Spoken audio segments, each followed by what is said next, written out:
World News, where we talk about electric vehicles, green energy, and the stock markets. I'm here with our founder, Spooky Bill Moore. How you doing, Bill? I'm doing fine, thank you. And Wearing Bill, my FBI hat. there you go. Fabulously brilliant individual. There you go. There you go. I don't know if I would say that about everybody I've known in the FBI, but I've seen I've had a lot of friends that were in the FBI over the years, and it's been interesting to see some of the ways that the FBI and their employees have gotten swindled by different things, or it really has been quite. I don't know if I should say amusing, but they sometimes felt kind of helpless to do anything about some of the stuff that they had done to like their retirement accounts and Um, other things where they've gotten swindled and things like that, even though they're in this position of power that you would expect a little bit more. But yeah, anyways, we got a few topics to get through today. One of yeah. the first ones I want to talk about is this is but for the U.S. here is what percentage of Americans have heard about the federal EV tax credits? And this one is kind of funny. I don't know why they decided to include this, but we're going to have a little fun with this one today. But they decided to do it by race and ethnicity. I thought this was kind of funny. So overall, 40% of people know nothing at all about EVs and related um, tax incentives. Now, when we're talking about these tax incentives, they're pretty significant. There's a number of vehicles that starting next year, instead of having to wait to get your tax return, the $7,500 is going to come right off the price at the dealer. Yep. And so you're going to get that tax credit. The dealer is going to get their money within, I think, 72 hours, the government says. Whether that's true or not, I don't know, but I hope so. And anyways, that'll stimulate EV sales. Now, obviously, we know as interest rates go up, that's not helping sales of the car industry at all. And the whole idea though of raising the interest rates is to slow sales, right? We're trying to reduce demand by increasing prices, but it's hurting the EV industry considerably. Yeah. And the EV industry is inherently weak outside of a couple of companies like Tesla that's really well funded. And now Lucid's gotten, with their arrangement with Saudi Arabia, they're pretty protected. And I think Rivian's pretty protected by Amazon. So I think, those companies for sure are in a good space, but you have others that are not in quite such a great space. But what I find really interesting about this is, so this gray area over here is what percentage of Americans know nothing about the EV incentives. And then all the way over here is people who consider themselves to know a great deal. Well, Yeah. what's funny is we've got whites, we've got blacks, we've got Hispanics, and then we have other. The other people seem to be very well informed compared to the rest of us. I find that quite fascinating. 11% well informed and only 32% know nothing, So which I thought, what would be other aliens? um, Asians, American Indians, the Inuit, Oh, okay, sure, sure, sure, you know, sure. you know, Pacific Islanders. I, I thought this was, you know, it was kind of an odd thing, I guess, to do a poll on. But I guess if you could do a poll on anything, that one was kind of Well, interesting. yeah. Apart from the racial part of this thing, obviously the issue is the administration is not doing, or the media for that matter. Let's throw them in there too. Not doing Mhm. all that good a job on making people aware of these incentives that are available to them. Okay, there's a $42,000 electric car, but if you qualify, there's $7,500 off of that. So now you're talking a 33, $1,000 car, and that puts you down in the same category as a Camry or whatever. So If you they need qualify, to do a that. better job. Yeah. Yeah, well, and there's a lot of things like income limits and things like that as to whether you qualify for some of these things. And, some of the more expensive EVs are hard to afford unless you're above those thresholds. Yeah. And so some of that is a little interesting because there are some challenges there. What is kind of nice about the numbers for next year is that you could qualify either in this year or next year. So you could, if you qualified in 23 or 24, you don't have to qualify in both. So you kind of have a pretty good idea of Well, whether, again, this comes back to it. To some, there's people that sat around and in Washington or wherever these think tanks are that government think tanks are, and said, how do we make this as equitable as we possibly can? And let's put some. Do we want to provide $7,500 tax benefit to a family with a husband and wife earning $300,000 or $400,000 a year? They can afford it. right. They don't need the break. No, I get that. I get that. It just seems, especially when I look around Omaha, when I see the people that I know that, buy the higher end electric cars, which that's most of what you see around here, because you don't see as many of the Fiats and Nissans and things like that. They're not even Um, available for sale. So, right. Well, and well, anyway, Nissans are, but yeah, but I'm just saying that you see a lot more of the Teslas, the Audis, yeah, and things like that, and they're a little bit less affordable. And only the Audis aren't eligible for the rebate, but the Teslas are. Some yeah, of them. Some of the Teslas are yeah, eligible. The Ys, the threes. There's now even the base model X is eligible for it. And of course you've got a lot of Fords that are eligible for it. yeah. So What that what helps too. do what do you think this? What would you see as a solution? How do you get more people aware of this? You got the president, flying around and doing whistle stop, things, but you've got secretaries of energy and secretaries of transportation going around. But what else? What else could they do to make people aware of this? I think some of this is on the auto industry itself. And as I've commented before, the US auto industry outside of you know, F- Ford, for the most part, hasn't liked the idea of making EVs attractive or really pushing them. And I think that they need to be bringing this up in more of their ads. And maybe that would be a target for the government is to even subsidize some of that advertising, if they really wanted to get into something there. Because I don't think most people understand how the EV rebates apply. And I think if they did, they'd be a lot more likely. And you've got a few Yeah, states like Colorado and California and New York that, on top of the federal, have pretty big state yeah, incentives too.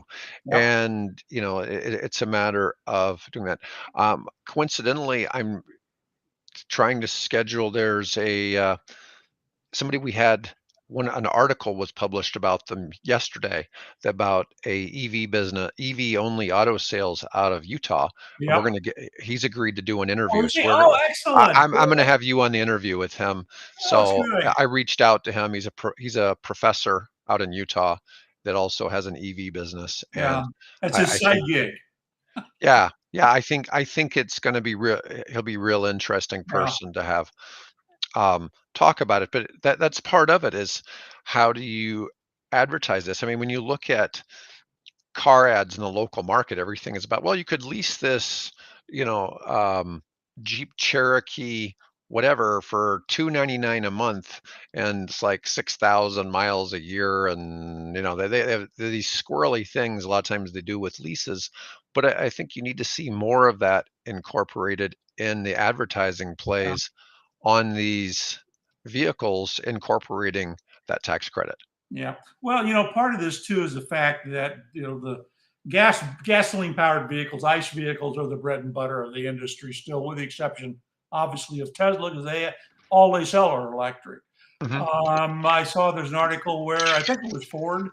It loses something like nearly 40,000, supposedly $40,000 or somewhere in that range. For every one of the electric vehicles, presumably the F-150 Lightning, they lose that every vehicle they sell. So you can only lose so much money on a vehicle sale. What's interesting though, and I don't know whether people will remember this or not, but when the original Prius came out 20 some years ago, That was the same argument that Toyota was losing, in this case, $20,000. I guess if we take inflation into account, it's probably equivalent to what Ford is Hmm. supposedly losing on the Lightning or the Mustang. But Toyota was losing $20,000 on every Prius they sold. Wow. Um, but they, but hey, you can still get a Prius, and they've made a lot of money, Yes. selling those. So obviously, there's some point to where that line gets crossed, and they're going from negative to positive. And presumably, Ford will do, Ford and all the others will figure out how to do the same thing. Yeah. What was also kind of interesting from this article by Axios was that Republican and Democratic respondents in the poll showed the same awareness, about 40% knowing nothing at all about the subsidies. So it Yeah. was kind of, um, irregardless. It's a bipartisan. Hey, we have a bipartisan issue here of ignorance. It's about time. Uh, Or you lack, no, know, sorry, lack of awareness. yes, you know, 10% of respondents will definitely choose an electric model for their next purchase or lease, while another 28% might. Now, this is US numbers, Yeah. okay? And 56% of Democrats say they will or might choose an EV compared to 19% of Yeah. Republicans. Now, obviously, a big difference here is Democrats tend to live in big coastal cities, and Republicans tend to live in the middle of the country Yeah. more. And so a little bit of it depends on kind of where you're at. And what's interesting, women are slightly less likely to plan EV purchases, Yeah. and we're slightly less aware of the credit than men, which, you know, uh, who knows where the reasoning might be in Well, that. this is a major, significant technological transition. Hmm. It's a car, but there is such a gulf between the century-old system that we've all grown up with. I don't know of anybody that can remember, that's still alive, that remembers the horseless days, right? Or Hmm. the days when everybody was riding in carriages, or horseback, or just walking. So we've all grown up with gas stations on every corner, and you get a new car every few years and things, and it's what we've grown up with. We're comfortable with. Now we're coming in here and we're saying, well, you can still have mobility, but it's mobility with a different twist to it, and some different things you need to think about. And that's it is a big transition. So I don't think it's obviously something that's going to happen overnight. It's going to take, as we've been talking, take some education. Oh, there's no doubt. There's no doubt.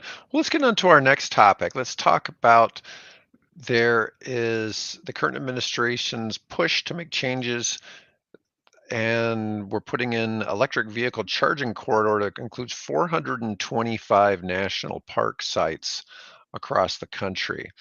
And let's see here. There's an interactive tool, electric vehicle, charging map. Let's see here.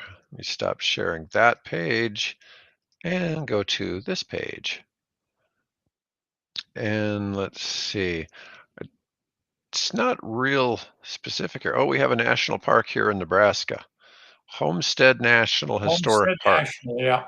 I think that's the only one we have, actually.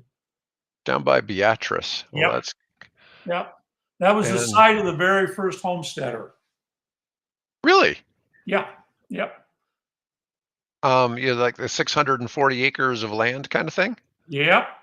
Number Wow. one. Numero uno.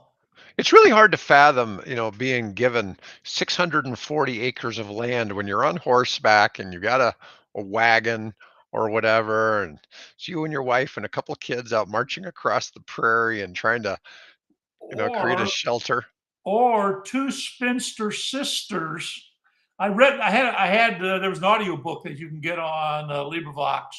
about two spinster sisters from, I think, Chicago, if my memory serves, who homesteaded up in the Dakotas, Mhm. and it goes through all of the things. So apparently, some guy from back east came out claimed the land, built basically what you could get these sort of tar paper shacks that Yeah. you could put up. And he, didn't make it through his first year. He couldn't do it. So basically, they took over the claim, moved into the house, and then proceeded to to live a I didn't get all the way through. Unfortunately, didn't get too far into the book, but obviously you're out in the middle of nowhere. You've got no resources, and Yeah. at that point in time, you're still surrounded by Indians. That's Right. Lakota, that's Sioux country, Right.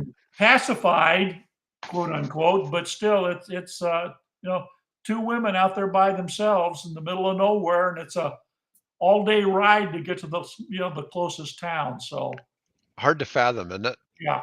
In these days of modern conveniences. But anyways, as we look at this map, it's saying 400 some odd Yeah, and that's only the beginning. national I think the, parks. the first one is Grand Canyon. They have Electrify America has set up six charging stations to the entrance of the Grand Canyon National Park. And obviously, there's a lot more. I think that probably going to go by visitor traffic, and that I would think would make Yellowstone not far behind, and Yosemite, and probably the Smokies, and on the East Coast, Arcadia. Those are some of the more frequented national parks, and then probably down from there. The ones that have the most traffic, the most visitors. Those are the ones you're going to focus on, and of course, Grand Canyon is, if not the top, it's pretty well near the top of the places that people visit in our park system. So earlier we were talking about what percentage of Americans know about, the EV rebates. So I got an interesting question for you. How many EV charging stations do you think there are in the United States? And how many do you think the average person probably thinks there are in the United States? We talking about public or private? Public. Public Public. public charging stations. I would imagine they probably think, I don't know, there's a few hundred around. Right, right. And And of how course, many do you it's think it is? closer. I think at this point, there are now more than there are gas stations, if memory serves. And that's somewhere about a quarter million. Well, Uh, as of May of this year, there was 138,000 across the okay. United States. That's Yeah. a lot more than a few hundred. I see Oh, yeah. sometimes I see people post. I was looking at some article on Reddit. It's like, well, what if there was charging stations so you could go here? It's like you do realize people drive across the country in electric Yeah. cars now There've been, there, already, and yeah, at least, what, a decade and a half. so Uh, um, I have a tennis tournament in Arizona on Friday. Okay, and my guy with the BMW i3 is on that team. So he he he left Omaha yesterday um, to start his journey to be there. So he's there by Friday because he has to stop every like every 60 100 miles or miles. so. Well, he's only got an 80-mile range, and he has a Then gas generator. he's got the generator, which is a Right. one Yeah. gallon of fuel. Yeah. I think he can actually get about 150 miles if he Yeah, had to. yeah, you can, yeah. And but it's really interesting just to kind of see what he does, and we get such a kick out of it. We've had people offer to let him borrow a gas car and different things just so he can I make the got to, trip. we got to set us up a meeting. I got to meet this guy. He's something else. Yeah. Um, but anyways, yeah, it's hilarious, but I it's good to see admire his tenacity. he's Maybe that's determined not the to word, but drive electric all the way to yeah. from Well, it's Nebraska to not Arizona. entirely, it's hybrid part of the way, but that's okay. Yeah. Yeah, well, he's not burning a whole lot of gas. He Yeah, just basically stops every hour and sees what kind of interesting people he meets yeah, at things. And I've seen pictures where he's changing people's tires for them because that's where people decide to stop when their tire goes flat, or oh, yeah. it's just funny stuff that he ends up doing at the Sounds like a fascinating guy. We should do an interview with him. yeah, he's definitely different, but great tennis player. great tennis player. Okay. Um, and a lot of us that are good tennis players are pretty weird. So I just, I'll just, I'll just kind of leave it at that. Um, but Yeah, so Biden's goal for 2030 is for us to have 500,000 charging Yeah. stations in the United States. So that would be quadrupling what we're at right now. But there's really are a lot of charging stations Yeah. in the United States. So for our last topic today, we're going to discuss about we're losing money to climate change. Corporates push for fossil fuel phase out ahead of 2023. And Right. this is interesting. This group is led by Indian Pretty significant. conglomerate Mahindra. Yeah. Pretty And significant group of companies. yes, 130 of yeah, Mahindra is huge in the battery industry and in car manufacturing them. Right. parts. They supply a lot of stuff to Tata and And they're other, also, yeah, they're also into, I think Mahindra, I think, is into steel production. probably, probably. They own Jaguar. I think they're the ones that own Jaguar Oh, Land I Rover. didn't know that. Yeah. Okay. Yeah. Let me see. Your brands worth at least 1 billion, including Unilever, Danone, Yeah. Big Nestle, Dutch company. Bayer, Heineken, Hewlett Packard, Volvo, and IKEA. Yeah. And let me see. Brands The we're group, all familiar with, yeah, the even here groups in America. want a full phase out of unabated fossil fuels to have emissions this decade. Just how could boost global gross domestic product by 4%. Now, I'm not sure if it comes through here and explains what would boost GDP. They want renewable electricity capacity to be tripled and the rate of deployment of energy efficiency measures to be doubled by 2030, so that energy could be completely decarbonized in the global north by 2035 and 2040 in the global south. Let's see. Mahindra told EcoBusiness in a statement that India has a bold target to achieve 50% energy from renewables by 2030. Uh, And portfolio companies in the renewable space look to play a role in this mission. Oh, Mahindra's worth $19 billion. I knew it was a big company. yeah.